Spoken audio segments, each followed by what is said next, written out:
Très content de vous retrouver, mesdames et messieurs, pour ce nouveau numéro du bulletin d'information. Bienvenue à tous. À la une de l'actualité, le président de la République démocratique du Congo, Félix-Antoine Tshisekedi Tshilombo, a appelé la diaspora congolaise de la France à l'unité et à la cohésion et a dénoncé toute personne qui s'allie aux meurtriers de Congolais. Félix Tshisekedi a également pris quelques engagements, parmi lesquels la création des emplois. Cette rencontre a eu lieu le mercredi 1er mai 2024. Suivez.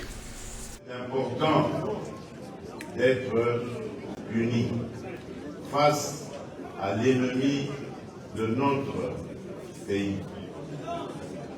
Et c'est pourquoi vous devez dénoncer tous les compatriotes qui s'allient à l'ennemi, qui prennent les armes pour verser le sang des Congolais et faire plaisir aux ennemis de la République démocratique.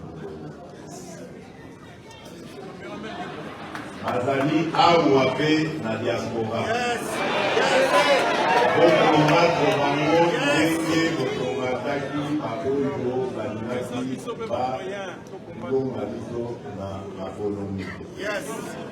Combattez-les, ne leur laissez pas le temps de s'organiser. Alors, pour ce qui est de ce que nous allons faire maintenant que vous m'avez renouvelé votre confiance, c'est important que je vous dise ce que nous allons faire. La première des choses, comme vous vous rappelez, j'avais pris 6 engagements sur lesquels d'ailleurs je me suis fait réélire. Le premier de ces engagements, c'est d'abord la création d'emplois.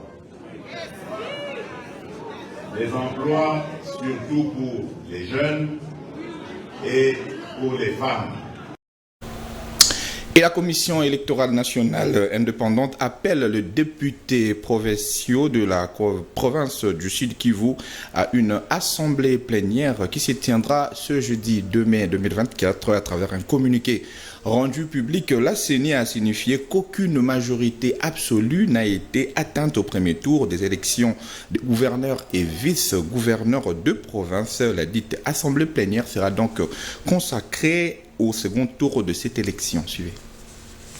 Le communiqué de la Commission électorale nationale indépendante renseigne que les élections des sénateurs, gouverneurs et vice-gouverneurs se sont bien déroulées, notamment dans les provinces du Basuélé, du Haut-Katanga, du Haut-Lomami, du Haut-Touélé, du Kasaï central, du Kasaï oriental, de Kinshasa, du Congo central, du Kwango, de la Lomami, du Lualaba, du Maniema, de la Mongala, du Sankuru, du Sud Kivu, du Sud-Ubangi, du Tanganyika, de la Chopo et de la Chouapa. Aussitôt les opérations de vote terminées dans ces provinces, les bureaux de vote se sont immédiatement transformés en bureaux de dépouillement et ont procédé au comptage des bulletins de vote en présence des témoins, des observateurs, des journalistes et des 5 derniers électeurs choisis parmi les députés provinciaux. À l'issue de ces dépouillements, les résultats ont été rendus publics et affichés devant les bureaux des assemblées provinciales faisant office des bureaux de vote. S'agissant particulièrement de l'élection des gouverneurs et vice-gouverneurs au Sud Kivu, aucune majorité absolue n'a été atteinte au premier tour. Par conséquent, conformément à l'article 170 de la loi électorale, l'Assemblée plénière de la CENI, par sa décision numéro 019/CENI/AP/2024 du 29 avril 2024, convoque à nouveau les députés provinciaux de la dite province au deuxième tour de l'élection des gouverneurs et des vice-gouverneurs de province à la date du 2 mai 2024. Au communiqué de préciser que seules 2 listes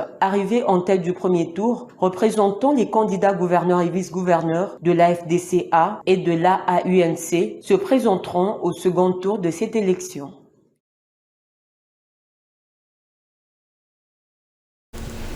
Et en sécurité, plusieurs éléments des forces armées de la République démocratique du Congo, parmi lesquels figure un lieutenant-colonel, sont poursuivis et jugés par la cour militaire des Lituri. Ces militaires sont accusés de faire partie de l'association de malfaiteurs ayant détourné des munitions de guerre en collaboration avec certains chefs rebelles. Suivez. Parmi les prévenus sur le banc des accusés, on retrouve un lieutenant-colonel des FARDC. Ils sont tous poursuivis pour association des malfaiteurs et détournement de munitions de guerre. Après le réquisitoire du ministère public, l'audience du mardi 30 avril était consacrée à la plaidoirie de la défense. Avec la loi martiale instaurée en Ituri, la Cour militaire de cette province a accéléré le dossier pour définitivement mettre fin aux crimes et antivaleurs de toute nature que ce soit. Un accent particulier est mis sur les différentes magouilles au sein des forces de défense et de sécurité. Pour l'heure, plusieurs officiers de l'armée déférés devant cette justice ont déjà été condamnés pour de faits conformément à la loi. Notons que ceux prévenus sont poursuivis pour avoir travaillé en collaboration avec le chef rebelle Ilembo Jean-Robert qui opérait sous le sobriquet d'Indocide dans le territoire de Mambasa. Ce chef rebelle avait été immobilisé avec ses hommes en juillet de l'année écoulée par les FARDC. Actuellement, le commandant des opérations et gouverneur militaire de l'Ituri, le lieutenant-général Luboya Johnny, martèle sur la justice et les opérations militaires pour la pacification de cette province. Et puis pour boucler ce bulletin d'information, la conférence épiscopale nationale du Congo dit suivre avec attention les dossiers judiciaires à charge du cardinal Fridolin Ambongo. À travers un communiqué, la SENCO affirme que son dossier est traité de manière responsable avec les autorités compétentes, ce dans le respect de textes légaux du pays, y compris de l'accord cadre entre la République démocratique du Congo et le Vatican. Regardez.